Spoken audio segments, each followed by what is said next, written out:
Nah, Detufa, menurut kamu apa sih peran yang bisa diambil mahasiswa pada masa sekarang dalam kehidupan demokrasi Indonesia? Wah, ini kalau Lagi aktifnya GMNI. GMNI ini waktu pemilu kemarin ngapain aja? Oke, menarik nih Kak, karena Peran yang sudah dilakukan GMNI untuk pendidikan pemilih apa kira-kira, Dek Tufa? jadi teman-teman itu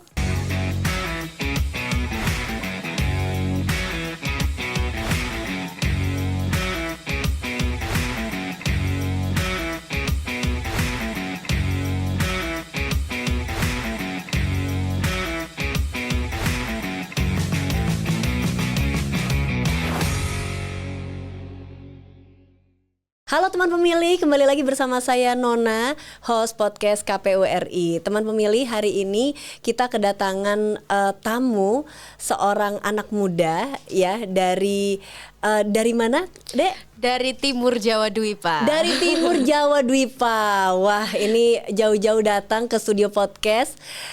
Seorang anak muda yang saat ini sedang berkuliah dan betul. juga aktif berorganisasi. Penasaran kan teman pemilih siapa itu? Kita sambut Adek Tufahati Ulaya Bahtiar. Halo Adek Tufa, Adek Tufa, Adek Iya. Tufa. Halo, Hai, apa kabar? Karona. Senang Halo, teman banget. pemilih. Sapa-sapa dulu teman pemilih yang ada di rumah. Halo, Iya, hai teman pemilih. Jadi Salam kenal. Teman pemilih itu adalah sapaan sayang kita untuk viewers. Ya, viewers sosmed kita. Namanya teman pemilih. Ya. Sibuk apa nih, Dek Tufa?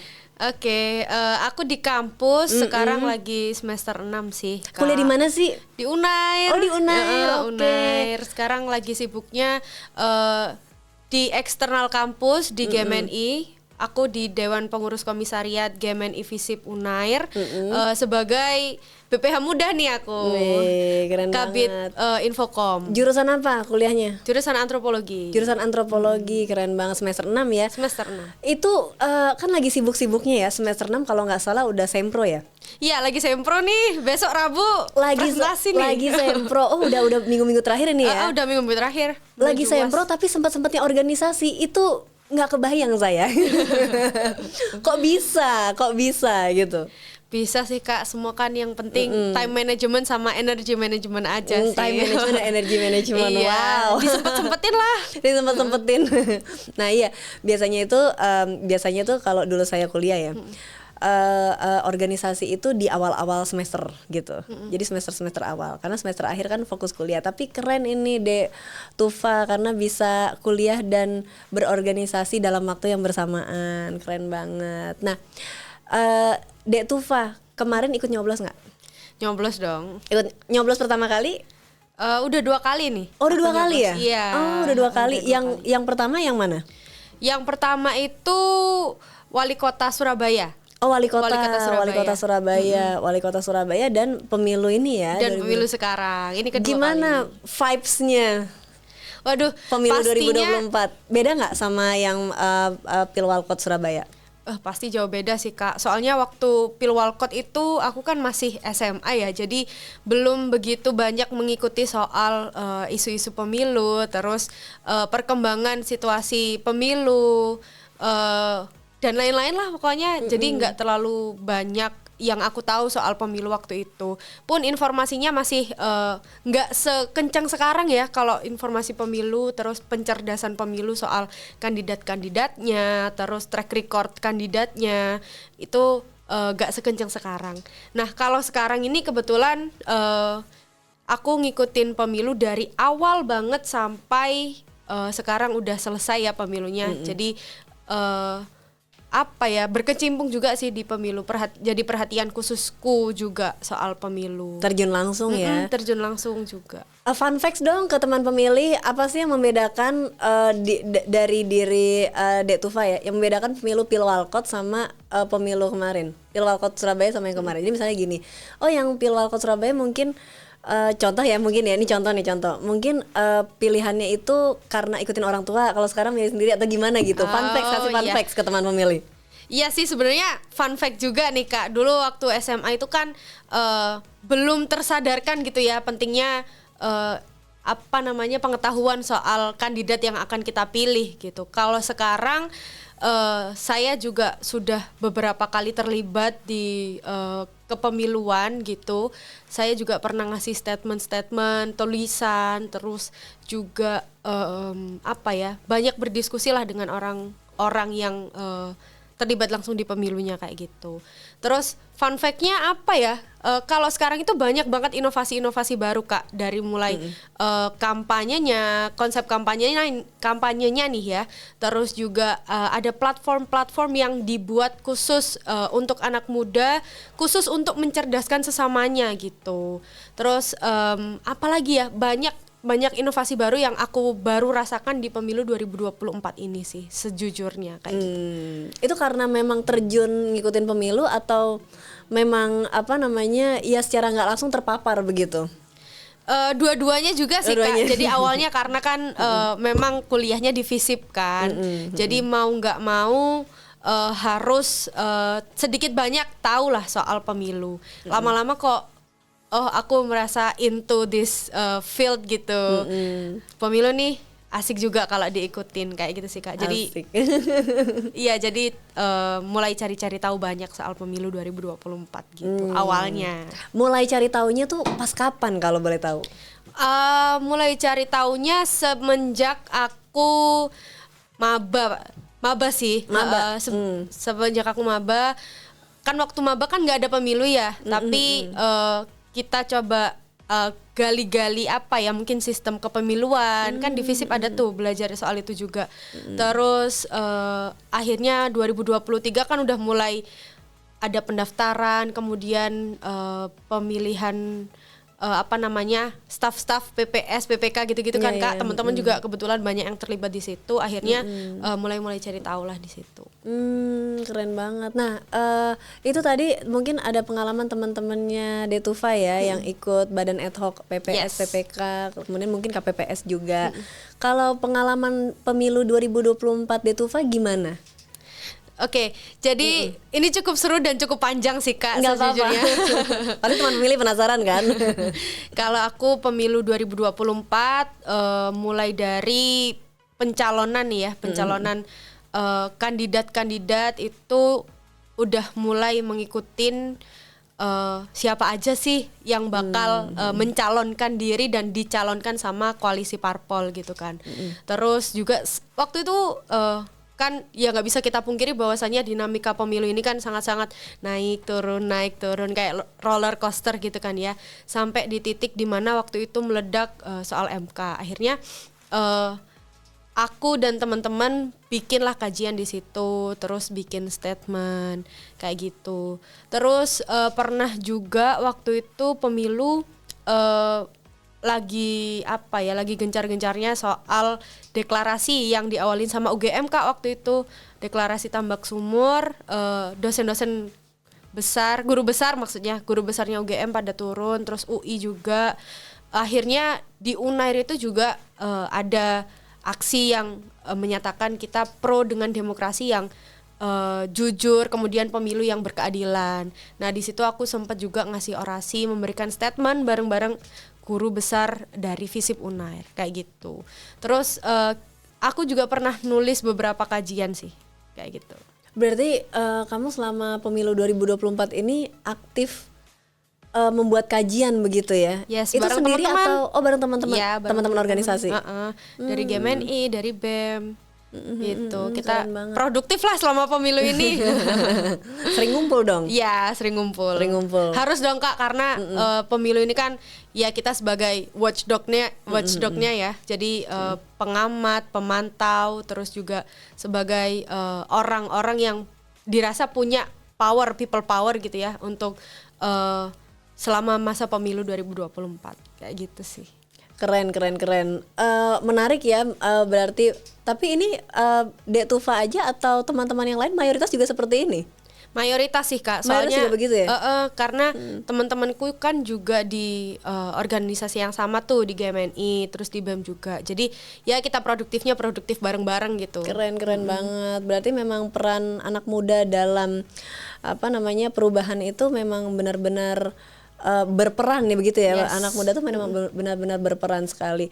Nah, Detufa, menurut kamu apa sih peran yang bisa diambil mahasiswa pada masa sekarang dalam kehidupan demokrasi Indonesia? Ngomongin soal pemilu, kalau udah ditarik dari sejarahnya, Indonesia udah melaksanakan pemilu selama 13 kali, Kak. Pertama kali banget tuh pemilu di Indonesia tahun 55 ya. 10 tahun setelah Indonesia merdeka. Nah, tapi waktu itu yang aku baca nih ya, yang kita pilih di pemilu itu cuman DPR dan juga Dewan Konstituante. Terus berlanjut ke pemilu 1977 dan berlanjut sampai pada pemilu 2019 dan 2024. Nah, kondisi pemilu di Indonesia sejauh ini aku rasa memang kita karena kita adalah negara demokratis, maka pemilunya ada pemilu demokrasi kayak gitu, di mana masyarakat bisa menentukan pilihannya secara langsung. Nah, cuman ada beberapa hal yang aku rasa aku highlight perbedaan antara pemilu 2019 sama pemilu 2024 gitu ya, pilpresnya. Nah, 2019 itu terasa kayak cukup mencekam ya bagi aku, karena 2019 tuh ada beberapa kasus mungkin kasus penembakan, terus polarisasi SARA itu sangat-sangat kencang waktu itu, sampai bangsa Indonesia sendiri pun masyarakat saling tuduh menuduh, akhirnya timbullah rasa ketidaknyamanan antara masyarakat itu sendiri.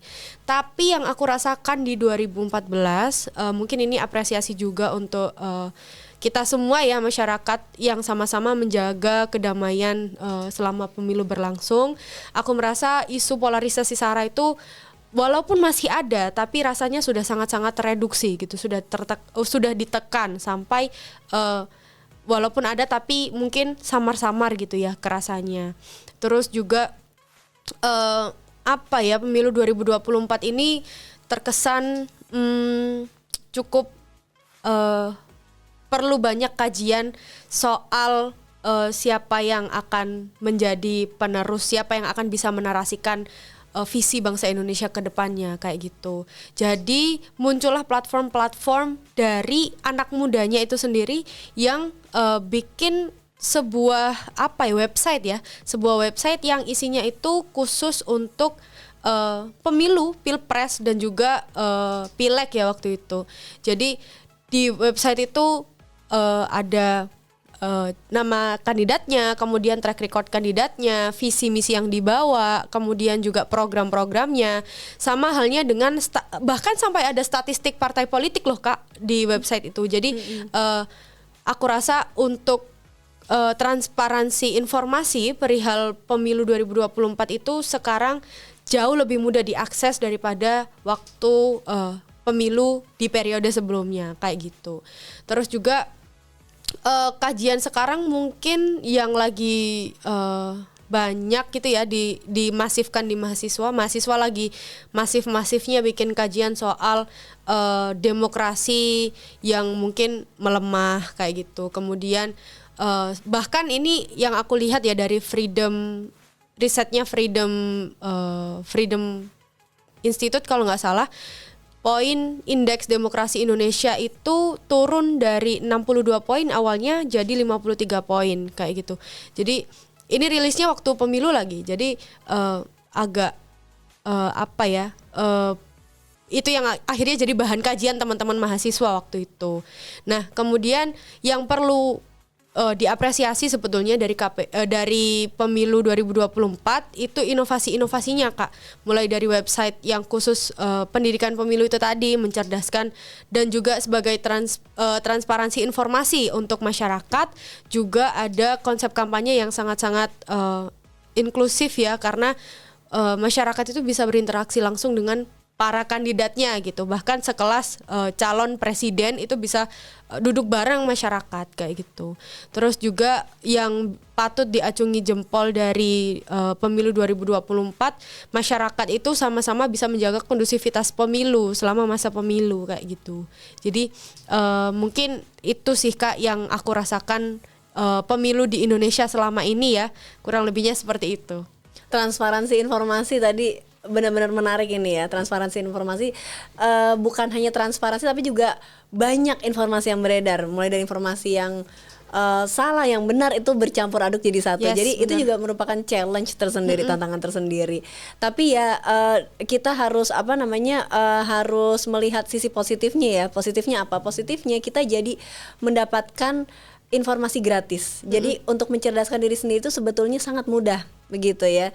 Tinggal ya mau atau tidak, bener nggak? Benar. Baik, jangan kemana-mana teman pemilih. Kita masih ada segmen berikutnya. Kita akan berbincang lebih jauh dengan Dek Tufa. Jangan kemana-mana, tetap stay tune di podcast KPU RI hanya di kanal YouTube Komisi Pemilihan Umum Republik Indonesia. Halo teman pemilih, terima kasih ya teman pemilih yang masih setia bergabung. Jangan lupa like, subscribe, dan komen kanal YouTube Komisi Pemilihan Umum Republik Indonesia. Masih bersama saya di sini di studio podcast KPRI, Adek Tufa dari UNAIR yang juga pengurus GMNI. Baik, Dek Tufa, lagi aktifnya GMNI. GMNI ini waktu pemilu kemarin ngapain aja?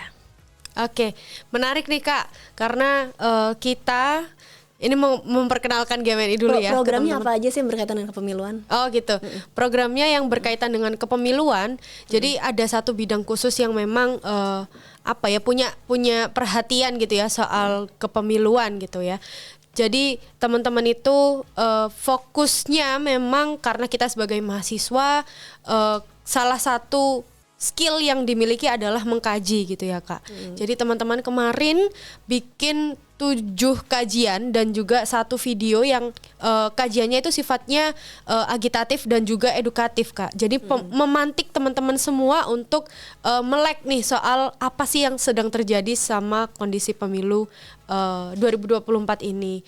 Terus juga videonya cukup agitatif dan bikin teman-teman itu terpantik untuk pengen tahu apa sih yang lagi in-innya sama pemilu 2024 kayak gitu. Baik, 7 kajian ya. Yes. Boleh di-spill nggak sama teman pemilih? Kajiannya apa aja sih?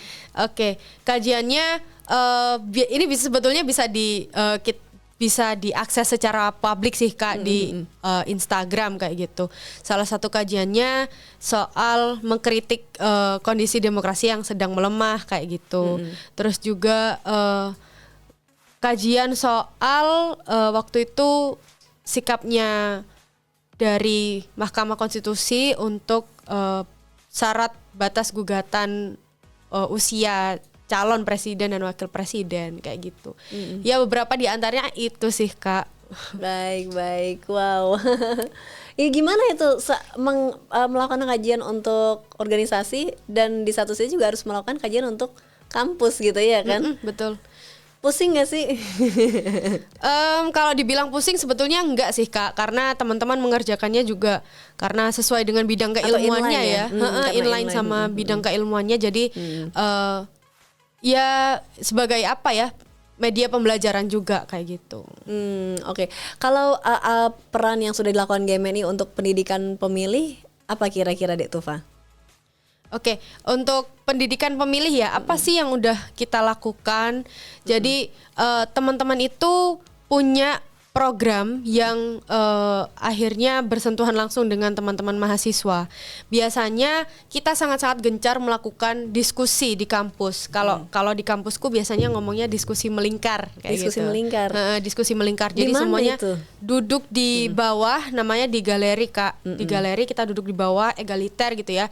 Mau ada dosen, mau ada senior yang alumni maksudnya ya. Mau ada alumni, yang mau ada mahasiswa, kita duduk bareng-bareng di situ buat membicarakan topik-topik tertentu kayak gitu. Dalam konteks ini adalah topik soal pemilu. Itu gitu. seminggu sekali atau berapa lama sekali? Momentual sih sebetulnya, tapi selalu ada aja, 1 bulan tuh selalu ada aja, mungkin 2-3 kali lah. 1 bulan 2-3 kali Yes. ya. Itu di outdoor, di indoor atau gimana sih konsepnya? Nah kalau di kampus tuh kan ada gedung di dalam dan juga ada gedung yang semacam selasar gitu Kak. Selasar. Nah biasanya kita di selasarnya itu, jadi semi-semi indoor, semi-semi outdoor kayak gitu untuk lokasinya.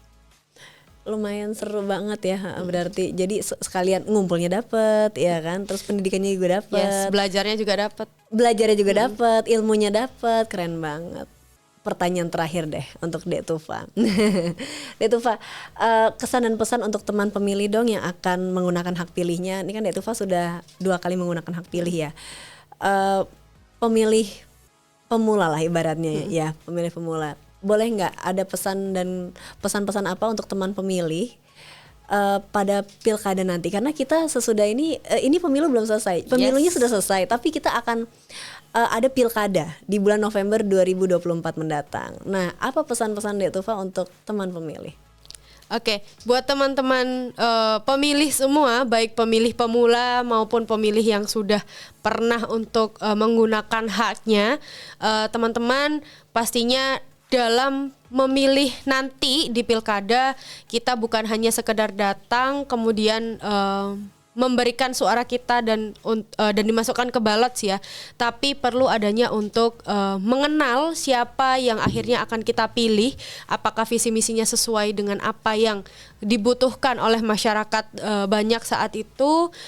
Kemudian juga teman-teman perlu rasanya untuk mendiskusikan banyak hal gitu ya Kak, soal pilihannya, walaupun memang harusnya luber jurdil gitu ya, tapi tidak menutup kemungkinan bahwa pendidikan politik itu bisa dilakukan secara murah dengan cara diskusi dengan orang-orang yang sudah tahu ataupun banyak tahu soal kandidatnya gitu, ataupun soal sistem pemilunya kayak gitu. Jadi pendidikan politik itu sebetulnya bisa dilakukan dimanapun dengan murah, kos yang murah, asal kita bisa bertemu dengan orang-orang yang tepat kayak gitu. Terus pesanku untuk teman-teman pemilih, yang pasti yang pertama jangan golput, karena suara kita itu matters gitu ya, our voice matters. Dan yang pastinya kalau teman-teman di Visip Unair gitu ya, ini salah satu quotes yang dicetuskan oleh senior saya gitu ya, yang melekat sampai sekarang, dukung secukupnya, kritik selebihnya. Wah. Gitu. Berat ya. Baik, ada lagi mungkin Dek Tufa? Mungkin itu sih Kak yang pengen aku sampaikan untuk teman-teman pemilih. Baik, luar biasa Dek Tufa di usianya yang sangat belia ini sudah aktif ya, berperan aktif dalam demokrasi di Indonesia. Keren Dek Tufa, tepuk tangan dulu teman pemilih. Terima kasih Dek Tufa sudah main-main ke studio podcast KPRI, dan terima kasih teman pemilih yang sudah setia bergabung. Dek Tufa jangan kapok-kapok lagi ya. jangan kapok main-main lagi ke sini. Oke. Baik. Terima kasih teman pemilih. Saya Nona, host podcast KPRI undur diri. Sampai jumpa di podcast KPRI edisi berikutnya. Podcast KPRI terdepan bicara kepemiluan. Sampai jumpa. Bye teman pemilih.